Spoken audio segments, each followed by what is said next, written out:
Let us begin. James, lead us. Yeah. So this is we're going to talk today about the GETS method. And Mhm. it's basically just like an acronym to get you to start thinking about how to very quickly like set up a character and like whether you're doing like any kind of like script writing or you're writing a novel or you're just doing some like a D&D campaign, like whatever your creative endeavors might be. Mhm. Sometimes you're like, okay, well, I have an idea, or I want to get to this part, but these pesky characters, like I just have to have something set up like really quick, or you're not sure how to flesh some of them out. This is a quick way to sort of get started.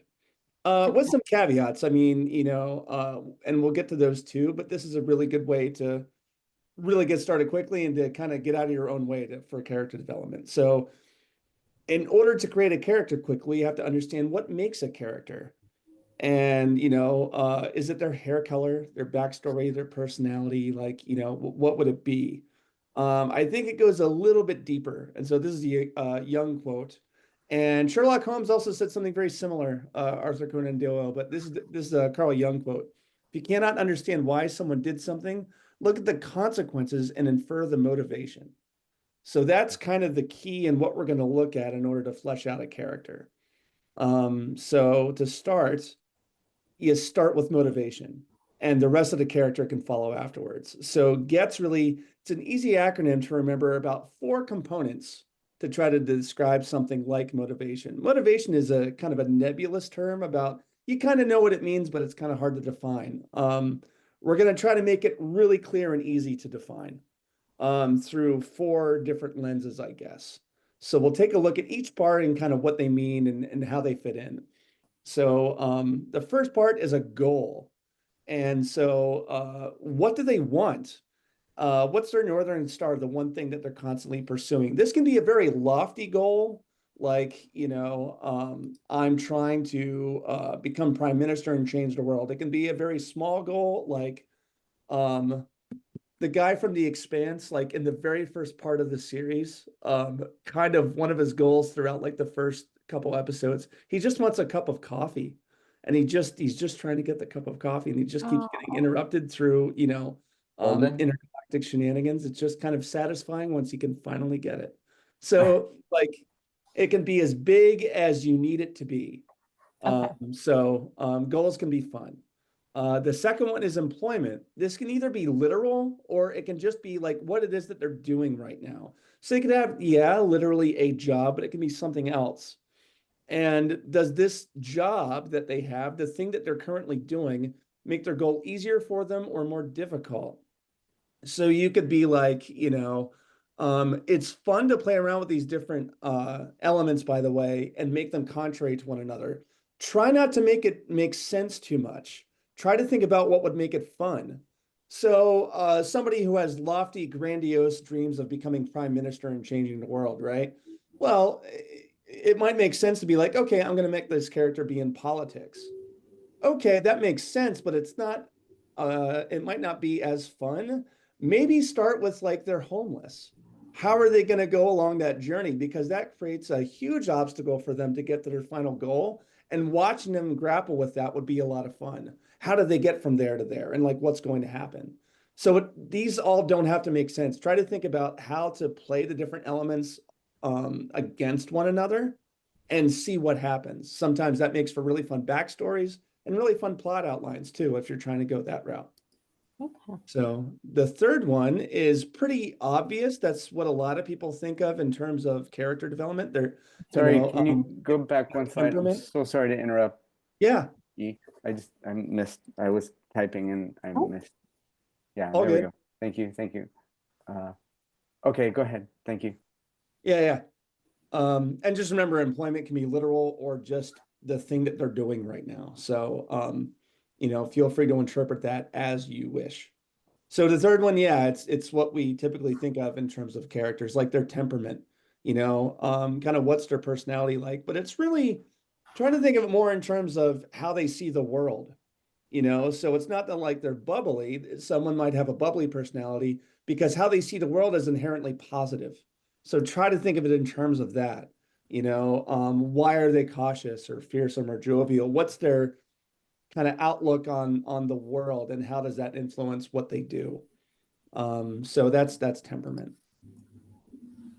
And then the last one, this might be the very most important one, and this plays a lot with the first one, which is, with goals. It's sacrifices.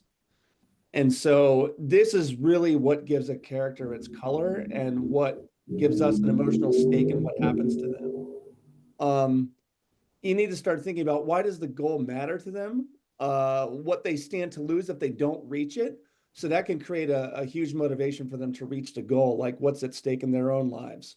But also, what are they willing to give up in order to get it? What are they willing to sacrifice along the way to get to the goal? And so playing that off of, their goals. Now you have somebody who's motivated to do something, and through their temperament and like where they're at in their lives, you get to watch them act that out. So these are really the four elements. All the other stuff, like how tall somebody is, their build, where they come from, maybe their accents, all those are fun details that you can absolutely add on to in order to color the character.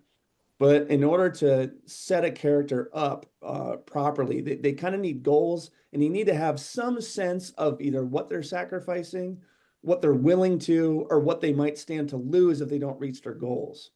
So you have those two things, and now you're really cooking with a character story. So those are the four things, but there are some things to remember as we kind of make our characters. So just a quick thing about goals. Like we kind of said before, not all characters are well-rounded and not all goals are lofty. In a particular scene, you might just need somebody to, get a glass of water, like Vonnegut tells us. So make sure they do want something right away with every kind of scene, but what they want doesn't have to be related to the plot. It might place them in that area where they are. So you can have fun with this too. Just make sure they want something, and it doesn't always have to be related to the main plot. It might be what brought them there so that they can be part of the environment. So this can be interpreted very loosely according to what you need for whatever scene you're working on. Okay. So that's characters. There's one last thing I'll mention too about goals. Oh, so sorry. Well, that's goals. Yeah. Oh, sorry. And then we're gonna go to characters. You're Yeah. ahead. Sorry. Yeah. So this is characters. I would say that as soon as a character starts to take on a personality or a life of its own, where you're kind of watching them be like, oh, well, he's clearly going to do this. Let that happen. Like the initial groundwork that you laid has done its job. And if you're surprised by what a character is going to do, that is good. Let them do what they do. So this is a quote from Tolkien in a letter that he wrote to W.H. Auden about how he was developing Lord of the Rings. Things where he worked on other elements of the story a little bit before committing it to the novel properly. But once he got to Strider coming in and intercepting Frodo at the Prancing Pony, he didn't know that was going to happen. He didn't know who Strider was at that point in the story. It was just as much a surprise to him as it was to Frodo to flesh that out. So let characters have a life of their own. Absolutely. This kind of like 4-step acronym thing, that's just enough to get you started. So you can wrap your head around, a particular character, but it's not meant to be constraining. So once they develop a life of their own, totally let them. That's a really fun way to write. And if you're surprised by writing it, the reader's definitely going to be surprised too. So just keep that in mind. Don't be too rigid with yourself. Okay. Oh. So as an example of like how we can do this very quickly, we're gonna set up some characters. So here's a photo by Robert By on Unsplash of just a coffee shop. And we're gonna pick somebody in this photograph, and we're going to apply gets to this particular person, develop a character out of them. And by the way, why it's gets is that it kind of harkens back to what's important. What's important is what they get or what they hope to get and what they stand to lose by trying to get the goal that they want. So it's just a way to help you remember what's important with a character. It's what they want and what they're motivated by. Not necessarily how they act, because how they act will be influenced greatly by what they want in terms of their goals. So we're going to set up some goals. They can either be lofty goals or not so lofty goals. Maybe they just want a latte. Maybe they want something better to happen with their job before Christmas break. Maybe they want a different job, maybe something else. Maybe they want to have a calm winter holiday that's devoid of stress. Maybe they want to, win the lottery. Maybe they, do want to become prime minister and change the world. Whatever you want to do, goals lofty or mundane are totally okay. And think about their employment in terms of either their job or what they're involved with now. And that might play a little bit with why they're in this coffee shop right now today. Then think about their temperament and just kind of how they perceive the world, the kind of people that they are, and like, do they have a positive or negative outlook? Are they funny? Are they serious? Just try to think about their temperament. And then their sacrifices. So think back on their goals. Have they put anything at stake already to pursue their goals?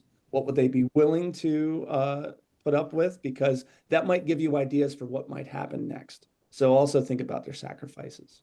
So we'll give it 5 minutes and then we'll all compare the people that we chose and kind of the character we fleshed out using this method.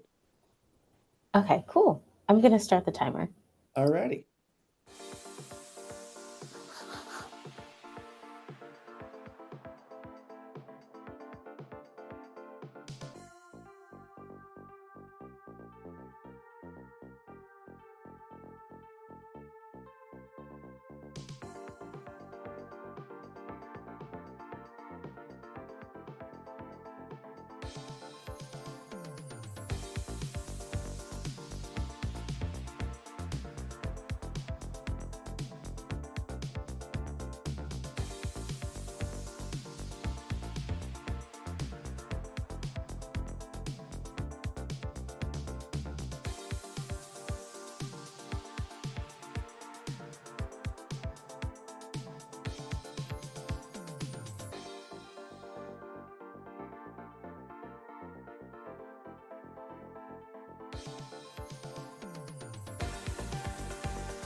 Okay, that's time.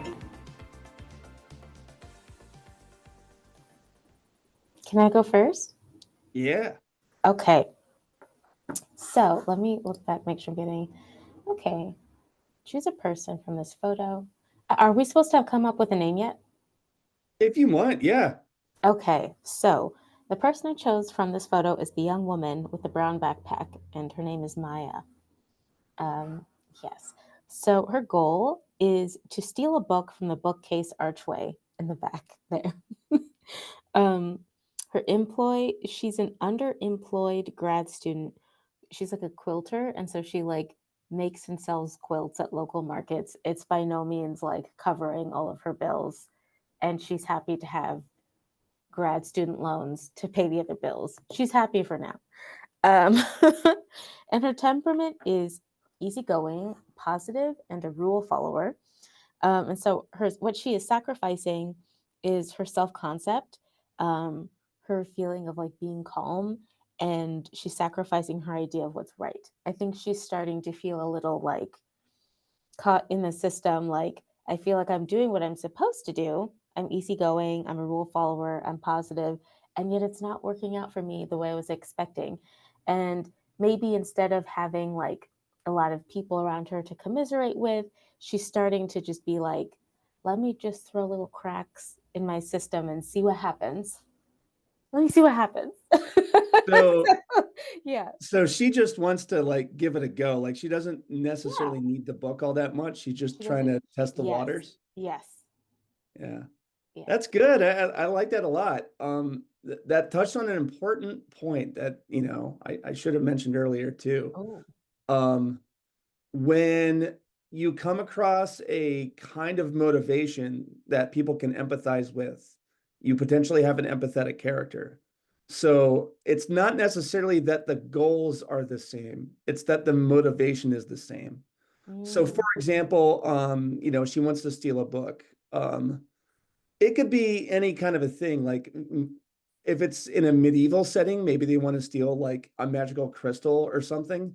Fine, whatever. Amulet. It Listen. can be anything like that. But if the motivation is the same, like say, for example, economic pressures, things used to work and now they don't so much anymore. And so people are forced to make slightly different choices than they used to. That is something that a lot of people today would like really resonate with. So it's not the item that makes you empathize with the character or any of those other details. It's you can empathize with their motivation. And so that's going to make you really want to care about that character. So motivation is really powerful. That's why it's a good way to focus on character development. Awesome. Thank you. Yeah. Yeah, that's a good one. How about you, Darren? Very nice, Bianca. Thanks.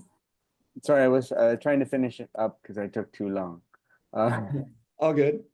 So the girl in the very far right of the lane of the frame with the yellow backpack, Oh, you only see half of her. yeah. Let's see. I said that her name is Mary, and her goal is she's having a rough time in her intro to chemistry class and really needs to pass it in order to pursue her major in psychology. And it's just like an intro chemistry course, right? Which is not fun for people who are not necessarily so scientific, right?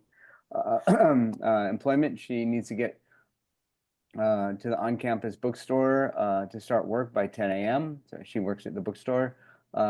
Temperament, she's relaxed, quiet, chill person who likes to read and listen. And she also likes to play mellow brain teaser games on her phone.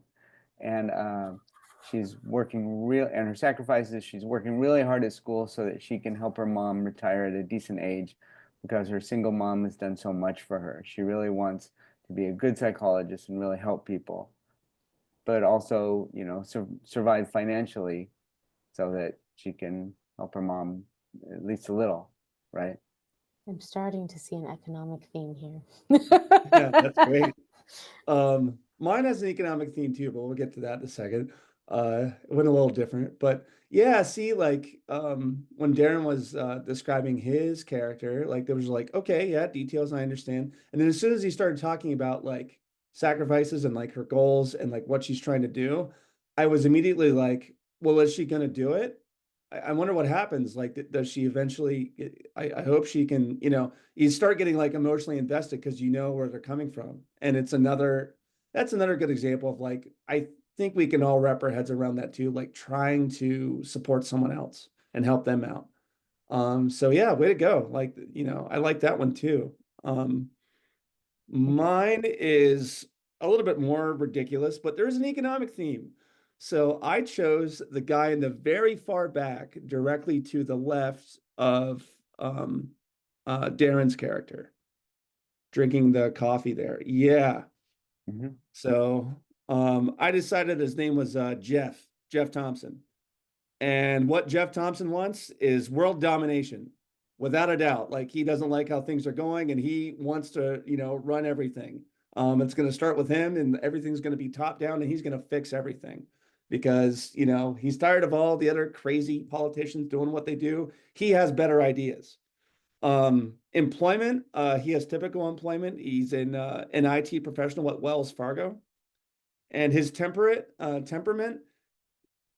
it's a mix. He's mostly deadly serious about this goal. Without a doubt, he's the guy to run the world. But he's a little nervous because of his sacrifices. In terms of his sacrifices, he doesn't have that many. He's extremely risk averse. He does not want to rock the boat or do anything that might compromise his job or even the semblance of that. He wants to dominate the world as long as he can do so in an entirely risk-free way. So as long as that's possible, like he continues to think about it, but until he can be absolutely guaranteed that it won't alter his life negatively in any way to pursue it, he's still trying to plot and plan. And that's what he does before he goes into work every day is plan world domination and find a way to do it completely risk-free. Okay. I feel like that's not a risk-free proposition. I feel like this It's is what he's not, going to come up it against really isn't. very He's quickly. going to have difficulty, I think. Yeah. Uh, yeah. I feel like that's definitely, I think something a lot of people experience, which is like they have really distinct ideas and they feel like they're capable of doing something, but like they want it to go 100% off without a hitch. And I think that keeps a lot of people inactive, uh, like waiting for the right time, waiting to be ready. I think it could happen, but it's like probably not. It's good to kind of like maybe take like an informed risk and like I feel pretty ready, or I think if this like what's the worst that could happen, and really think about it. And it's like when you can reflect and think, well, it probably won't be as bad as the worst thing I'm thinking. So let me just do this. Like that's ready. Yeah, I think so too. Like, there's no way that being that risk averse is not absurd. Hmm. So by seeing that, I guess you could look at that and just, look at examples of that and just be like, well, okay, so it's bad to take no risks whatsoever. And it's like a different kind of reminder. Because normally those reminders are serious. Like, well, you don't stand to gain anything if you don't. And like, we all know that story. But what happens if you actually do watch somebody who is willing to take absolutely zero risks whatsoever? Like, that's going to be a fairly absurd proposition. So seeing the humor in that hopefully would help people realize that, oh, you got to take some risks. So I think you're right.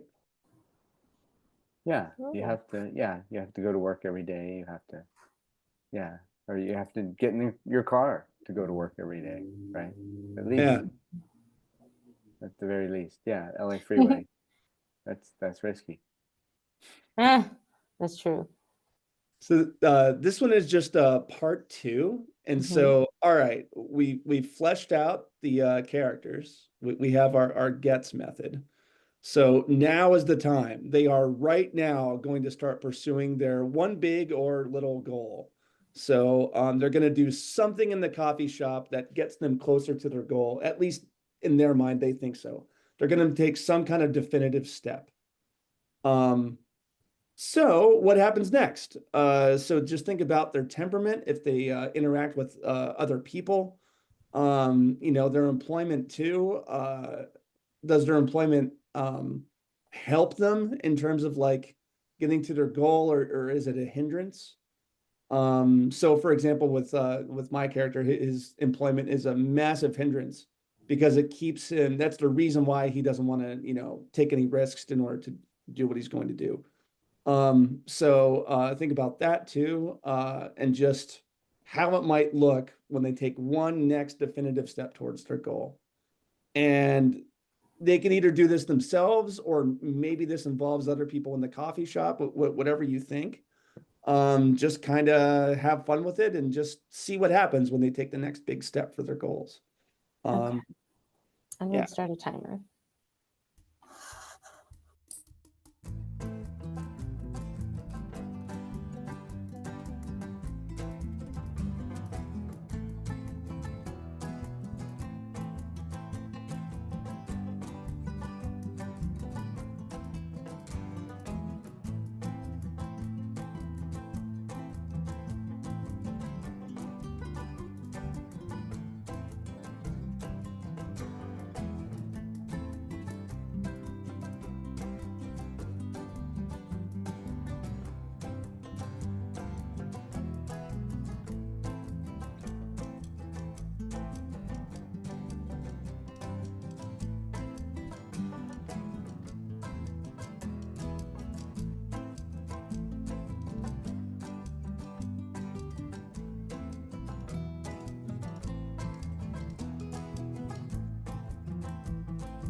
Okay. I just have to finish a sentence.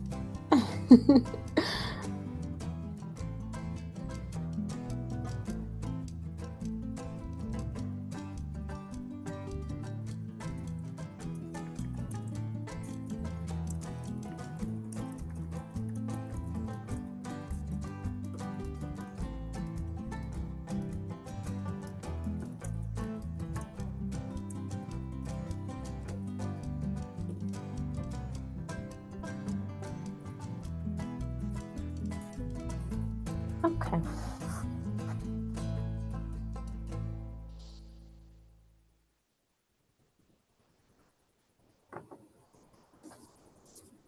Who wants to go first? I can go. All right. Okay. My heart leapt as the barista called out my name. Maya. I unnaturally sprinted to him. He gave me a big smile and handed me a latte. I smiled back, gripping the cup a little too hard, nervous. This kind man just doing his job when I was about to steal something from his place of employ. I mean, I guess this wouldn't negatively affect him too much, or anyone who worked here. Unless, what if someone gets fired because I stole a book? I head back to the bookcase archway, taking a seat on the side away from the work staff. I peruse some of the books: Rich Dad, Poor Dad, A Court of Mist and Fury, Standing in the Shadows of Motown, The Life and Music of Legendary Bassist James Jamerson. Wow, there's really no rhyme or reason to the books here. I laughed out loud. It made me feel a little better. I've heard a bit about Rich Dad, Poor Dad and decide no customers would be harmed if suddenly that book wasn't there. I slip it into my leather backpack. And that's what I have so far. Awesome. Thank you. Who would like I feel like Darren's still working, so I feel like James should go next. Okay. Yeah, I can totally do that. It's so cool. Like you actually like fleshed it out. Like, yeah, started writing it out. I kind of just sort of plotted mine out, Okay. to try to wrap my head around it. So what I have is, what would an extremely risk-averse person who works in IT, what might they do in order to achieve world domination? And so like what came to my mind was cryptocurrency. So 10 years or so back, he invested a decent amount of money in this crazy cryptocurrency. And what's Okay. really crazy about it is it received a resurgence around like, most recent election or whatever. And so like it's actually, really peaking right now. He can cash out. Yeah. Now is the time. He has $500 million in cryptocurrency ready to go. So now is the time to Did, act. did you just say $500 million? Yeah, Oh 500 my million. He's God. ready to Okay. go. So if he cashes out now, so there's a massive bubble. However, the barista who delivered his coffee poured it on his laptop. And so there's damage to the laptop and maybe even the hard drive. Who knows where the cryptocurrency is? And so he can't turn his computer back on. It's completely messed up. So what does he do? It's like, well, if I get the cryptocurrency back though, like I can leave Wells Fargo. I can start on my real actual plans for world domination. I can at least get the ball rolling somewhere. I can make some rockets. Who knows? But I got to get the hard drive fixed. So he races out of the coffee shop and he starts looking around for one of those electronics repair places where you can send in your phone or your hard drive or whatever. The only one that he finds, close to him, because he's still trying to hedge his bet. He wants to stay fairly close to where he's going to go to work that day because he's used to going to work every day. And like he doesn't want to screw that up in case like he can't get the money out. So he finds a really shady store. Like there's bars on the windows, there's broken glass everywhere, and they have like those really tacky neon lights that say like electronic repair. And so he walks in, and the guy behind the counter looks like just the most shady person on planet Earth. And he's just like, he's like, oh, we're not open for another 5 minutes. And he tells him, he's like, well, I can wait. I just need someone to look at my hard drive. He's like, oh, you got a hard drive? Well, I could look at it for you. And now he's just really not comfortable with this whole situation. He's like, no, no, no, you can come inside. I can help you out. And so now he has to deal with, does he take this guy up on his offer and get his hard drive looked at by a very shady looking, electronics store guy? Or does he go somewhere else? Does he quit the whole thing? He doesn't know yet. And so that's what happens next. These are risks in every possible direction. Like, Yes. Right. okay. Lots of challenges here. Very cool. Yeah. Does the store owner then like walk around and close and lock the door behind him? I think what he does is he just kind of assumes ownership of the hard drive and just takes it out of the guy's hands under the guise of we're going to work help you fix it. And so that keeps the guy there because he doesn't want to leave without it. And so that's where he gets into trouble, I think. But hard to flesh out past that. I'd have to think about it some more. But yeah, something like that. I don't know a lot Excellent. about cryptocurrency, but I have heard there's like wallets or whatever. I don't know how they work or what that even means. But yeah, it would suck to just like I mean obviously have anything of value on a computer, like on the computer locally. And it's just like if something happens to this, it truly has become a brick with no money in it. Like, yeah. I got to be honest, part of this actually just happened like within the last week. There was a news story about a Oh, guy who had $500 million in cryptocurrency on a hard drive that went to the landfill. And so now he's trying to get into the landfill to find it, and they're not letting him, probably out of spite because they think his situation is funny. So he's trying to sue the city or the county, I guess, to get access to it. oh my God. It's this crazy thing. So like, I didn't think I'd be like using that, I guess, with this, but then, it just kind of fit with the whole thing. So something like that, I figured, might be fun to explore. But yeah, that totally happened within the past week. Listen, it's the Writing Club news desk with James Hart. I have not heard of this. Yeah. Now I know. That's wild. You got to Oh, read it. It's really crazy. And okay, like, I I will. feel really strongly like the city's I'm just tabbing messing over with him. now. Okay. That's awesome. 500 I love those stories like that from the news. One of my favorites, I have a picture of this emu. And I don't know if you guys have ever been to like where lost dogs, they bring them right to a shelter, right? Yeah. And there's some weird animals there too.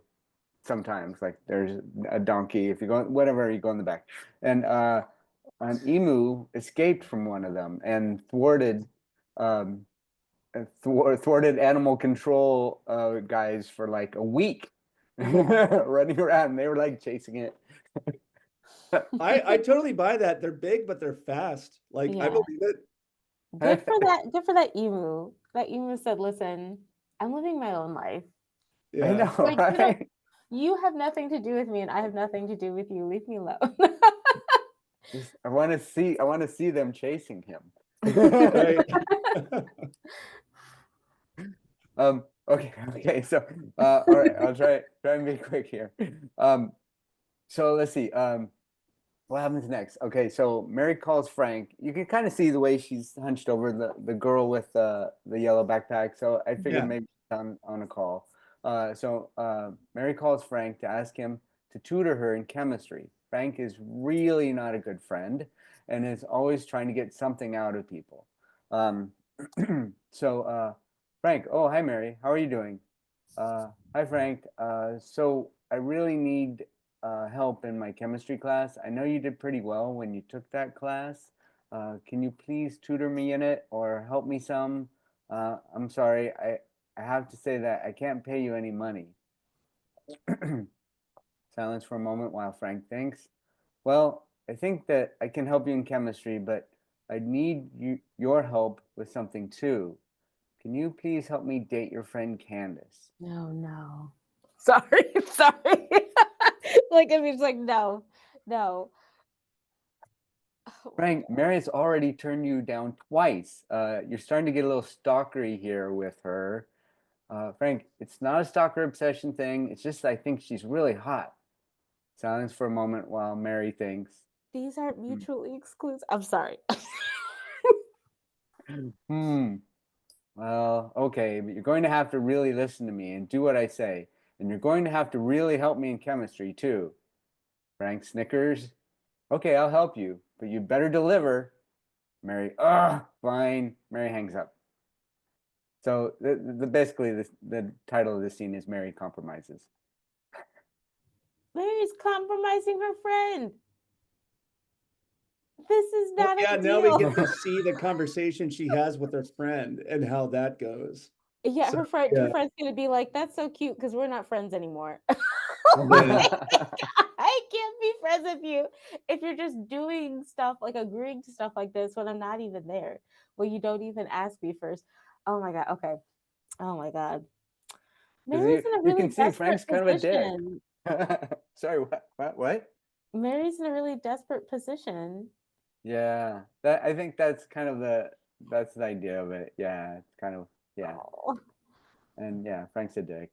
So and maybe it can be one of the things too where they have to like she and her friend have to keep the ruse up where like the dates or whatever have to like keep going on as while she's getting tutored. And then, we're just like, I'm not going to keep doing it. It's like, just 2 more weeks. Like, who knows? Like, maybe it's something like that too. see, that's even better if it cascades, right? And then she Right. has to give Candace something, right? And in order to get something to give a thing to Candace, then she has to make a deal with someone else, and she has to like it just snowballs on her kind of God. thing, right? And Yeah. then I feel this, I'm getting the vibes that Mary is not going to get what she wanted after doing all this compromising because this is starting to involve other people in a way that seems unsustainable, in my opinion. Yeah. Yeah. Yeah, and like you said, Candace is not going to go for this unless she gets offered something really good, Yeah. right? Like, Yeah. Yeah. maybe This will $500 million. probably unfold in ways that no one intends. Yeah. Yeah.